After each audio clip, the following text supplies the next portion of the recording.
Operation സിന്ദൂറിൽ നിർണായക വെളിപ്പെടുത്തലുമായി വ്യോമസേന മേധാവി air chief marshal AP Singh. പാകിസ്ഥാന്റെ 10 വിമാനങ്ങൾ വ്യോമസേന തകർത്തു. Operation Sindoor game changer. ദീർഘദൂര മിസൈലുകളുടെ പ്രഹരം പാകിസ്ഥാൻ അറിഞ്ഞെന്നും വ്യോമസേന മേധാവി പറഞ്ഞു. 300 കിലോമീറ്റർ ദൂരത്തേക്കടക്കം വെടിയുതിർത്തു. വളരെ കൃത്യതയോടെ നടപ്പിലാക്കിയ ദൗത്യമായിരുന്നുവെന്നും ഇതുവരെ കണ്ട യുദ്ധമായിരിക്കില്ല ഇനി കാണാൻ പോകുന്നതെന്നും AP സിംഗ് മുന്നറിയിപ്പ് നൽകി. വിവരങ്ങളുമായി ഗൗതം അനന്തനാരായണനൊപ്പം ചേരുന്നു. ഗൗതം, അതായത് പാകിസ്ഥാൻ പറഞ്ഞതൊക്കെയും പച്ചക്കള്ളം, വീരവാദം എന്ന് ആവർത്തിച്ചു തെളിയിക്കുന്നു ഇന്ത്യൻ സേന. ഇന്നത്തെ വെളിപ്പെടുത്തൽ എന്താണ്? കൃഷ്ണാജ്, ഈ മാസം 8-ാം തീയതി ഒക്ടോബർ 8 എന്ന് പറയുന്നത് വ്യോമസേനാ ദിനമാണ്. ഈ വ്യോമസേനാ ദിനത്തിന് മുന്നോടിയായി വ്യോമസേനയുടെ മേധാവി air chief marshal AP Singh മാധ്യമങ്ങളെ കാണുകയായിരുന്നു. ഈ ഘട്ടത്തിലാണ് ചില സുപ്രധാനമായ വെളിപ്പെടുത്തൽ ഇപ്പോൾ വ്യോമസേനയുടെ മേധാവിയുടെ ഭാഗത്ത് നിന്ന് ഉണ്ടായിരിക്കുന്നത്. അദ്ദേഹം സൂചിപ്പിച്ചത് ഈ ഓപ്പറേഷൻ സിന്ദൂർ നടക്കുന്ന ഘട്ടത്തിൽ പാകിസ്ഥാൻ്റെ 10 പോർവിമാനങ്ങൾ നമ്മൾ വെടിവെച്ചിട്ടു എന്നുള്ളതാണ്. അതൊരു വലിയ കണക്കാണ്. കാരണം ഒരു പ്രഖ്യാപിത യുദ്ധമായിരുന്നില്ല ഓപ്പറേഷൻ സിന്ദൂർ എന്നത്. ആദ്യഘട്ടത്തിൽ പാകിസ്ഥാനിലെ ഭീകര കേന്ദ്രങ്ങളാണ് നമ്മൾ ലക്ഷ്യമിട്ടത്. അത് POJKയിലെയും അതോടൊപ്പം തന്നെ പഞ്ചാബ് പ്രവിശ്യയിലെയും ഒക്കെ ഭീകര കേന്ദ്രങ്ങളിലേക്ക് ഭാരതം വലിയ പ്രത്യാക്രമണം നടത്തുകയായിരുന്നല്ലോ. അതിനുശേഷമാണ് പിന്നീട് അത് ഇരു രാജ്യങ്ങളും തമ്മിലുള്ളൊരു ഏറ്റുമുട്ടലിലേക്ക്, അത് കേവലം 3 ദിവസം മാത്രമാണ് ഏറ്റുമുട്ടൽ നീണ്ടു നിന്നത്. പക്ഷേ ഇതിനിടയിലാണ് പാകിസ്ഥാൻ്റെ 10 പോർവിമാനങ്ങൾ ഭാരതം തകർത്തു എന്ന വലിയ വെളിപ്പെടുത്തൽ ഇപ്പോൾ വ്യോമസേനയുടെ മേധാവി എയർ ചീഫ് മാർഷൽ AP സിംഗിൻ്റെ ഭാഗത്ത് നിന്ന് ഉണ്ടായിരിക്കുന്നത്. അതിൽ F-16 പോലെയുള്ള വിമാനങ്ങളുണ്ട്. F-16 എന്നത് അമേരിക്കൻ നിർമ്മിത വിമാനമാണ്. പാകിസ്ഥാൻ്റെ ആകാശ മേഖലയിലെ അവരുടെ ഏറ്റവും വലിയ കരുത്താണ് F-16. അതോടൊപ്പം തന്നെ ചൈന നൽകിയ J-17 തുടങ്ങിയ പോർ വിമാനങ്ങൾ. അതായത് ഈ ഭാരതം തകർത്തിരിക്കുന്ന 10 വിമാനങ്ങളിൽ ചൈന നൽകിയിട്ടുള്ള J-17 എന്ന അത്യാധുനിക വിമാനമുണ്ട്. ഒപ്പം അമേരിക്കൻ നിർമ്മിതമായ F-16 പോലെയുള്ള വിമാനങ്ങൾ ഉണ്ട്. അപ്പോൾ പാകിസ്ഥാന്റെ കയ്യിലുള്ള ഏറ്റവും അവരുടെ അത്യാധുനികവും അവരുടെ ആകാശ മേഖലയിലെ പ്രതിരോധത്തിൻ്റെ ഏറ്റവും പ്രധാന ശക്തിയായി ചൂണ്ടിക്കാണിക്കപ്പെടുന്ന പ്രധാനപ്പെട്ട പോർ വിമാനങ്ങളെല്ലാം ഭാരതം തകർത്തിരിക്കുന്നു എന്നതാണ് ഇതിൽ ഏറ്റവും ശ്രദ്ധേയമായ ഘടകം. മാത്രമല്ല, അദ്ദേഹം സൂചിപ്പിച്ച മറ്റൊരു കാര്യം, പാകിസ്ഥാന്റെ അതിർത്തി കടന്ന് ഏതാണ്ട് 300 കിലോമീറ്ററോളം നമ്മുടെ ദീർഘദൂര മിസൈലുകളും മറ്റും സഞ്ചരിച്ചാണ് വലിയ പ്രഹരം അവിടെ സൃഷ്ടിച്ചിരിക്കുന്നത്. ഒപ്പം എയർബേസുകളിലെ റൺവേകൾ തകർത്തതുമായി ബന്ധപ്പെട്ട കാര്യം കൂടി air chief marshal AP Singh ചൂണ്ടിക്കാണിക്കുന്നുണ്ട്. അത് നേരത്തെ തന്നെ പറഞ്ഞിട്ടുള്ളതാണ്. അതായത് ഈ ഓപ്പറേഷൻ സിന്ദൂരിൽ ഇത് ആദ്യമായിട്ടല്ല ഇക്കാര്യം വ്യോമസേന പറയുന്നത്. പാകിസ്ഥാൻ്റെ വിമാനങ്ങൾ തകർത്തതും അതോടൊപ്പം തന്നെ അവിടുത്തെ റൺവേകൾ ഉൾപ്പെടെ തകർത്ത കാര്യങ്ങൾ നേരത്തെ തന്നെ ചൂണ്ടിക്കാണിച്ചിട്ടുള്ളതാണ്. പ്രത്യേകിച്ച് ഈ നൂർഖാൻ എയർബേസിലൊക്കെ വലിയ പ്രഹരം ഭാരതം സൃഷ്ടിച്ചിരുന്നു. നൂർഖാൻ എയർബേസ് എന്ന് പറയുമ്പോൾ നമുക്കറിയാം, അത് പാകിസ്ഥാൻ്റെ ഏറ്റവും തന്ത്രപ്രധാനമായ എയർബേസാണ്. റാവൽപിണ്ടിയിലാണ് ഈ എയർബേസ് സ്ഥിതി ചെയ്യുന്നത്. റാവൽപിണ്ടിയിലെ എയർബേസ് എന്ന് പറയുമ്പോൾ അത് ഇസ്ലാമാബാദിൽ, പാകിസ്ഥാൻ്റെ നാഷണൽ ക്യാപിറ്റലായിട്ടുള്ള ഇസ്ലാമാബാദിലെ ഏറ്റവും പ്രധാനപ്പെട്ട എയർപോർട്ടിനോട് ചേർന്ന് തന്നെയാണ് ഈ നൂർഖാൻ എയർബേസ് സ്ഥിതി ചെയ്യുന്നത്. അവരുടെ VVIP മൂവ്മെന്റുകൾ നടക്കുന്ന ഒരു എയർബേസ് കൂടിയാണ്. അപ്പോൾ ആ എയർബേസിന്റെ റൺവേകൾ ഉൾപ്പെടെയാണ് ഭാരതത്തിന്റെ പ്രതിരോധ ശക്തിയായിട്ടുള്ള പല മിസൈലുകൾ ഉപയോഗിച്ച് നമ്മൾ തകർത്തിരിക്കുന്നത്. അങ്ങനെ പ്രധാനപ്പെട്ട റൺവേകൾ പലതും എയർബേസുകളിൽ തകർക്കപ്പെട്ട കാര്യം കൂടി അദ്ദേഹം ഒരിക്കൽ കൂടി ഓർമ്മപ്പെടുത്തുന്നു. അതുകൂടാതെയാണ് ഈ 10 വിമാനങ്ങൾ, പാകിസ്ഥാന്റെ 10 പോർ വിമാനങ്ങൾ ഓപ്പറേഷൻ സിന്ദൂരിന്റെ ഭാഗമായി ഭാരതം തകർത്തു എന്ന കാര്യം കൂടി ഇപ്പോൾ എയർ ചീഫ് മാർഷൽ വെളിപ്പെടുത്തുന്നത്. എന്തായാലും ഓപ്പറേഷൻ സിന്ദൂർ പാകിസ്ഥാന് നൽകിയിട്ടുള്ളത്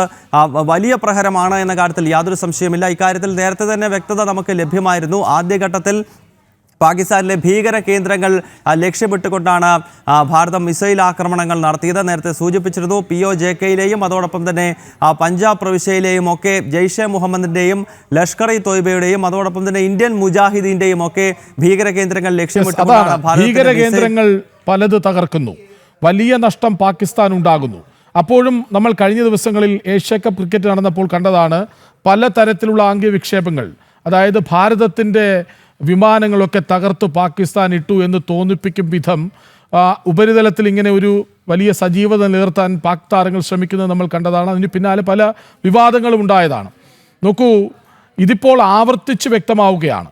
ഇനിയൊരു യുദ്ധമുണ്ടായാൽ ഇതാവില്ല എന്ന് ഓർമ്മപ്പെടുത്തുകയാണ്, അല്ലേ?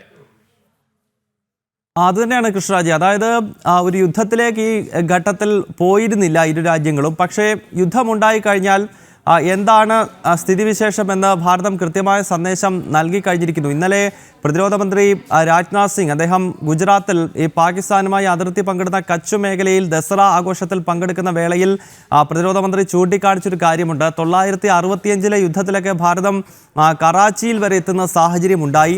അല്ലെങ്കിൽ 971 യുദ്ധകാലത്ത് നമ്മുടെ സൈന്യം പാകിസ്ഥാനിലെ മറ്റൊരു പ്രധാനപ്പെട്ട നഗരമായ ലാഹോർ വരെ എത്തിയിരുന്നു. അതിനാൽ 71-ലും 65-ലും ഭാരതത്തിന് കറാച്ചിയിലേക്കും ലാഹോറിലേക്കും ഒക്കെ എത്താൻ കഴിയുമെങ്കിൽ 2025-ലും ഭാരതത്തിന് അതിനപ്പുറത്തേക്ക് വലിയ ആക്രമണങ്ങൾ നടത്താൻ കഴിയുമെന്ന കൃത്യമായ സന്ദേശമാണ് ഇന്നലെ പാകിസ്ഥാന് പ്രതിരോധ മന്ത്രി രാജ്നാഥ് സിംഗ് തന്നെ നൽകിയിരിക്കുന്നത്. അപ്പോൾ കൃത്യമാണ് സന്ദേശം എന്താണ് എന്നുള്ളത്.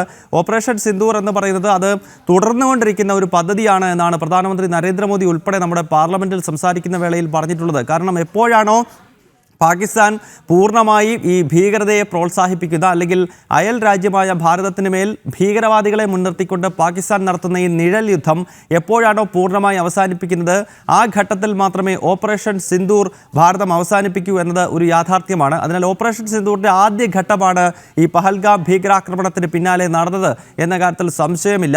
ആ ആദ്യ ഘട്ടത്തിൽ തന്നെ പാകിസ്ഥാന് ശക്തമായ പ്രഹരം നൽകാൻ നമ്മുടെ സുരക്ഷാ സേനയ്ക്ക് സാധിച്ചു. അതും തദ്ദേശീയമായി വികസിപ്പിച്ച മിസൈലുകളും പ്രതിരോധ സംവിധാനങ്ങളും ഉപയോഗിച്ചുകൊണ്ടാണ് നമ്മൾ ഓപ്പറേഷൻ സിന്ദൂർ വിജയിപ്പിച്ചത് എന്നതുകൂടി ഈ ഘട്ടത്തിൽ ഓർക്കേണ്ടതുണ്ട്. ഭാരതത്തിൻ്റെ സ്വയം നിർമ്മിതമായിട്ടുള്ള അല്ലെങ്കിൽ തദ്ദേശീയമായി നിർമ്മിച്ച ആകാശ പ്രതിരോധ സംവിധാനങ്ങൾ നമ്മൾ ധാരാളമായി ഉപയോഗിച്ചു.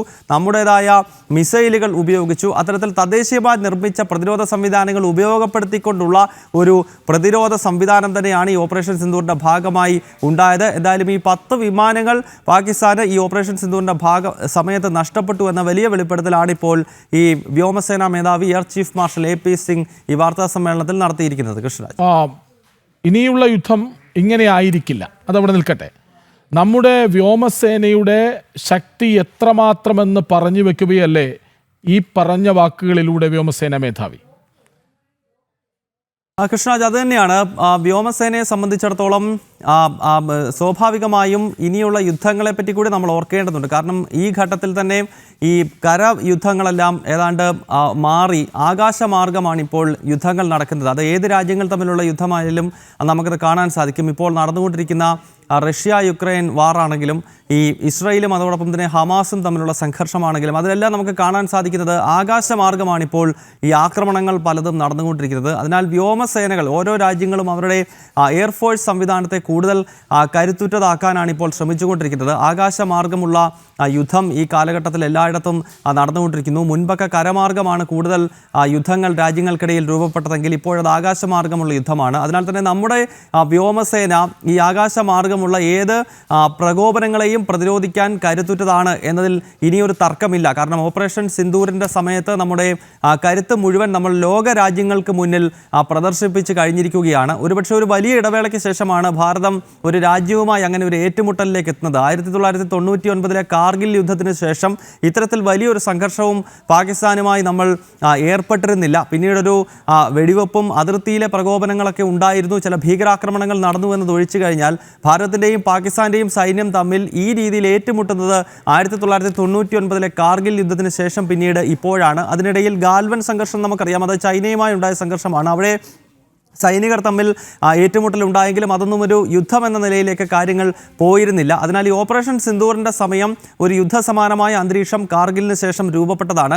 ആ സമയത്ത് കൃത്യമായി തന്നെ നമ്മുടെ പ്രതിരോധ നിര എത്രത്തോളം കരുത്തുറ്റതാണെന്ന് ലോകരാജ്യങ്ങളെ മുഴുവൻ ധരിപ്പിക്കുക കൂടിയാണ് ഈ ഓപ്പറേഷൻ സിന്ദൂറിലൂടെ നമ്മൾ നടത്തിയിരിക്കുന്നത് എന്ന കാര്യത്തിൽ സംശയമില്ല. പ്രധാനമന്ത്രി നരേന്ദ്രമോദി തന്നെ ഇക്കാര്യം വ്യക്തമാക്കി കഴിഞ്ഞിരുന്നു. ഓപ്പറേഷൻ സിന്ദൂർ കേവലം പാകിസ്ഥാന് നൽകുന്ന ഒരു താക്കീത് മാത്രമല്ല, മറിച്ച് ഭാരതത്തിൻ്റെ കരുത്ത് എത്രത്തോളം വലുതാണ്, ഭാരതത്തിൻ്റെ സൈനിക സംവിധാനം എത്രത്തോളം മികച്ചതാണെന്ന് ലോകത്തിന് മുന്നിൽ തുറന്നു കാട്ടിയ ഒന്നാണ് ഓപ്പറേഷൻ സിന്ദൂർ എന്നാണ് പ്രധാനമന്ത്രി നരേന്ദ്രമോദി പറഞ്ഞത്. അതിനാൽ കൃഷ്ണരാജ് സൂചിപ്പിച്ചതുപോലെ തന്നെ നമ്മുടെ വ്യോമസേനയുടെ കരുത്ത് എത്രത്തോളം വലുതാണെന്ന് ഓപ്പറേഷൻ സിന്ദൂറിലൂടെ തെളിയിക്കാൻ കൂടി കഴിഞ്ഞിട്ടുണ്ട്. അത് പാകിസ്ഥാനിൽ നിന്നുള്ള പ്രകോപനം എന്നതിലുപരി ലോകത്തെ ഏത് രാജ്യങ്ങൾ ഭാരതത്തിന് മേൽ പ്രകോപനം സൃഷ്ടിച്ചാലും അതിനെ കൃത്യമായി പ്രതിരോധിക്കാൻ കഴിയുന്ന കര, വ്യോമ, നാവിക സംവിധാനം ഇന്ന് നമ്മുടെ രാജ്യത്തിനുണ്ട് എന്നത് വളരെ അഭിമാനത്തോടു കൂടി നമുക്ക് പറയാൻ കഴിയുന്ന ഒരു കാര്യമാണ്.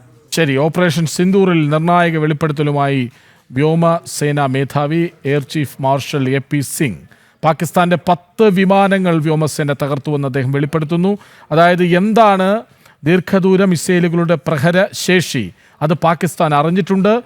300 കിലോമീറ്റർ ദൂരത്തേക്കടക്കം വെടിയുതിർത്തു. വളരെ കൃത്യതയോടുള്ള ഒരു ദൗത്യമായിരുന്നു ഓപ്പറേഷൻ സിന്ദൂർ എന്നും ഇതുവരെ കണ്ട യുദ്ധമായിരിക്കില്ല കാണാനിരിക്കുന്നതെന്നും പാകിസ്ഥാന് താക്കീത് നൽകുന്നു. AP സിംഗ് വിവരങ്ങൾ നൽകുകയായിരുന്നു ഗൗതം അനന്തനാരായണൻ.